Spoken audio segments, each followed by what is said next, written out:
தமிழ்நாடு யாருடன் போராடும் என்று முதலமைச்சர் மு க ஸ்டாலினுக்கு ஆளுநர் ஆர்.என். ரவி கேள்வி எழுப்பியுள்ளார். தமிழ்நாடு போராடும், தமிழ்நாடு வெல்லும் எனும் முழக்கத்தை முதலமைச்சர் முன்வைத்து வருகிறார். இந்நிலையில் சென்னையில் ஆளுநர் மாளிகையில் நடைபெற்ற வள்ளலார் பிறந்தநாள் விழாவில் பேசிய ஆர்.என். ரவி, தமிழ்நாட்டை எதிர்த்து யாரும் போராடாத நிலையில் நாம் அனைவரும் இணைந்து வாழ வேண்டும் என்று கேட்டுக் கொண்டார். தமிழ்நாடு போராட்டும், யாருடன் போராட்டும்? தமிழ்நாடை எதிர்த்து யாரும் போராட்டவில்லை. தமிழ்நாடு யாருடன் போராடும் என ஆளுநர் ஆர்.என். ரவி கேள்வி எழுப்பியிருந்த நிலையில், ஹிந்தியை ஏற்றால்தான் கல்வி நிதி என்ற ஆணவத்திற்கு எதிராக போராடும் என முதலமைச்சர் மு க ஸ்டாலின் தெரிவித்துள்ளார். இது தொடர்பாக அவர் தனது எக்ஸ் பக்கத்தில், மக்களால் தேர்ந்தெடுக்கப்பட்ட அரசுகளை நெருக்கும் ஜனநாயக விரோதிகளுக்கு எதிராக தமிழ்நாடு போராடும் என்றும், தமிழ்நாட்டுக்கு வரவேண்டிய ஆலைகளை மிரட்டி வேறு மாநிலங்களுக்கு கொண்டு செல்லும் சதிக்கு எதிராக போராடும் என்றும் முதலமைச்சர் மு க ஸ்டாலின் தெரிவித்துள்ளார். கரூரில் தாவேக கூட்ட நெரிசல் நிகழ்ந்த இடத்தில் சிறப்பு புலனாய்வு குழு ஆய்வு செய்தது. வழக்கு தொடர்பான அனைத்து ஆவணங்களும் வடக்கு மண்டல ஐஜி அஸ்ராகர் தலைமையிலான சிறப்பு குழுவிடம் கரூர் நகர காவல் நிலையத்தினர் ஒப்படைத்தனர். தொடர்ந்து கூட்ட நெரிசல் சம்பவம் நிகழ்ந்த இடத்தில் சிறப்பு குழு ஆய்வு நடத்தியது. பின்னர் செய்தியாளர்களை சந்தித்த அஸ்ராகர், நெரிசல் விவகாரம் தொடர்பாக விசாரணையை தொடங்கி இருப்பதாகவும், 2 SP, 1 கூடுதல் SP, 2 DSP, 5 இன்ஸ்பெக்டர்கள் அடங்கிய குழு விசாரணை நடத்தி வருவதாகவும் தெரிவித்தார். கரூர் சம்பவத்திற்கு காரணமான திமுக அரசை கண்டிக்க முடியாத சில அரசியல் கட்சிகள் சம்பவத்திற்கும் அரசிற்கும் தொடர்பு இல்லாததை போன்று பக்கவாத்தியம் வாசிப்பதாக எடப்பாடி பழனிசாமி குற்றம் சாட்டியுள்ளார். இது தொடர்பாக ஆங்கில நாளிதழில் வெளியான செய்தியை குறிப்பிட்டு தனது எக்ஸ் பக்கத்தில் பதிவிட்டுள்ள அவர், கரூர் சம்பவம் சரியாக திட்டமிடாததாலும் அலுவலர்களின் கவனக்குறைவாலும் ஏற்பட்டது என தெரிவித்துள்ளார். விஜய் வாகனத்தை கூட்ட நெரிசலில் கொண்டுவரவும் அதை பாதுகாக்கவும் அக்கறை காட்டிய காவல்துறை பொதுமக்களை பாதுகாப்பதில் அக்கறை காட்டவில்லை என EPS குற்றம் சாட்டியுள்ளார். விஜயை கூட்டணிக்கு வரவழைப்பதற்காக கரூர் விவகாரத்தில் திமுக அரசு மீது எடப்பாடி பழனிசாமி குற்றம் சுமத்துவதாக அமமுக பொதுச் செயலாளர் TTV தினகரன் சாடியுள்ளார். இந்த நேரத்தில் தாவேகாவை நீங்கள் கூட்டணிக்கு வர வேண்டும் என்ற ஒரு நரித்தனமாக, குள்ள நரித்தனமாக நீங்கள் குற்றச்சாட்டை எல்லாம் ஆட்சியாளர்கள் போடுறீங்க. நீங்க ஆட்சியில இருந்தப்ப நடந்துச்சு 13 உயிர்களை குருவியை போல சுத்தாங்களே, அதுக்கு பொறுப்பேற்றுட்டீங்களா நீங்க? கரூர் கூட்ட நெரிசல் விவகாரத்தில் தாவேக பொதுச் செயலாளர் ஆனந்த், இணை பொதுச் செயலாளர் நிர்மல்குமார் ஆகியோர் முன்ஜாமீன் கோரி உச்சநீதிமன்றத்தில் மேல்முறையீடு செய்துள்ளனர். கூட்ட நெரிசல் விவகாரம் தொடர்பாக இருவர் மீதும் 5 பிரிவுகளின் கீழ் காவல்துறை வழக்கு பதிவு செய்தது. இதனையடுத்து அவர்கள் தலைமறைவான நிலையில் ஆனந்த், நிர்மல்குமார் ஆகியோரின் முன்ஜாமீன் மனுவை சென்னை உயர்நீதிமன்றம் தள்ளுபடி செய்தது. தொடர்ந்து இருவரும் முன்ஜாமீன் கோரி உச்சநீதிமன்றத்தை நாடியுள்ளனர்.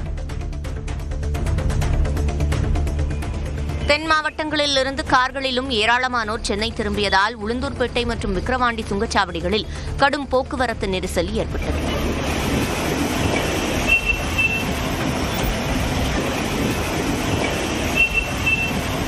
இதேபோன்று செங்கல்பட்டு மாவட்டம் மதுராந்தகம் அருகே மேலவலம்பேட்டையில் இருந்து சிலாவட்டம் வரை சுமார் 7 கிலோமீட்டர் தூரத்திற்கு வாகனங்கள் ஊர்ந்தபடியே சென்றன.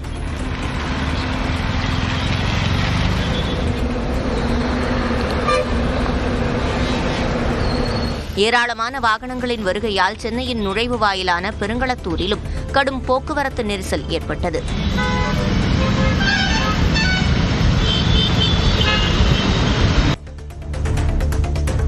ஆயுத பூஜை மற்றும் காலாண்டு விடுமுறை முடிந்து மக்கள் பணியிடங்களுக்கு திரும்பியதால் ரயில் மற்றும் பேருந்து நிலையங்களில் கூட்டம் அதிகரித்து காணப்பட்டது. நாகர்கோவிலிருந்து நெல்லை வழியாக தாம்பரம் வரை இயக்கப்படும் அந்தியோதயா ரயிலில் மக்கள் தரையில் அமர்ந்தவாறே பயணித்தனர்.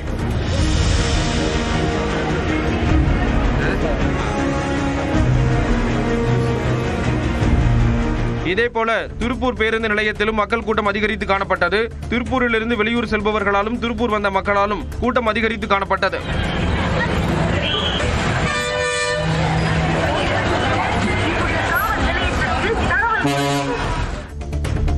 விருதுநகர் மாவட்டம் அருப்புக்கோட்டை சுற்றுவட்டார பகுதிகளில் சூறைக்காற்றுடன் கனமழை கொட்டுகிறது.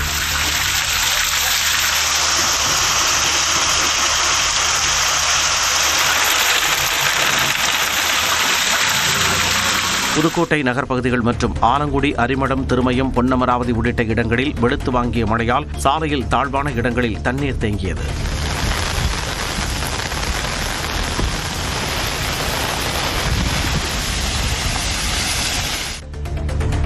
திண்டுக்கல் மாவட்டம் பழனி சுற்றுவட்டார பகுதிகளில் பலத்த காற்றுடன் பெய்த மழையால் வெப்பம் தணிந்தது.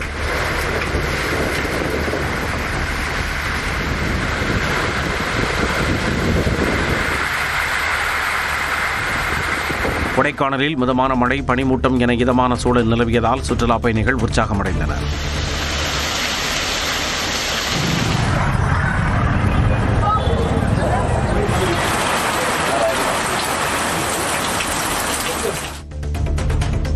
சென்னை மாநகர பகுதிகளான தேனாம்பேட்டை, நுங்கம்பாக்கம், எழும்பூர், கோடம்பாக்கம், தியாகராய நகர் உள்ளிட்ட இடங்களில் திடீரென மழை வெளுத்து வாங்கியதால் குளிர்ச்சியான சூழல் நிலவியது.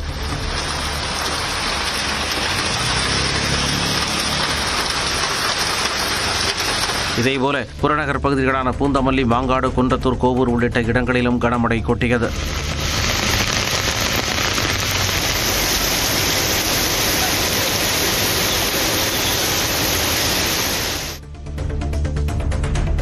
தமிழ்நாட்டில் இன்று 4 மாவட்டங்களில் கனமழை பெய்ய வாய்ப்புள்ளதாக வானிலை ஆய்வு மையம் கணித்துள்ளது. கிருஷ்ணகிரி, தருமபுரி, சேலம் மற்றும் திருப்பத்தூர் மாவட்டங்களில் இன்று கனமழை பெய்யக்கூடும் எனவும், சென்னையில் மிதமான மழை நீடிக்கக்கூடும் எனவும் தெரிவித்துள்ளது.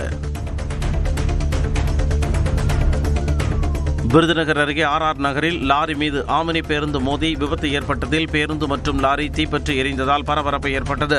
தனியார் சிமெண்ட் ஆலையில் இருந்து சிமெண்ட் ஏற்றிக்கொண்டு சரக்கு லாரி அணுகு சாலையில் இருந்து திரும்பியுள்ளது. அப்போது மதுரையில் இருந்து நாகர்கோவில் நோக்கி பயணிகள் இல்லாமல் சென்ற தனியார் பேருந்து லாரி மீது மோதியது. இதனால் லாரியும் பேருந்தும் தீப்பற்றி எரிந்தன. விபத்தில் காயமடைந்த ஓட்டுநர்கள் இருவரும் விருதுநகர் அரசு மருத்துவமனையில் சிகிச்சை பெற்று வருகின்றனர்.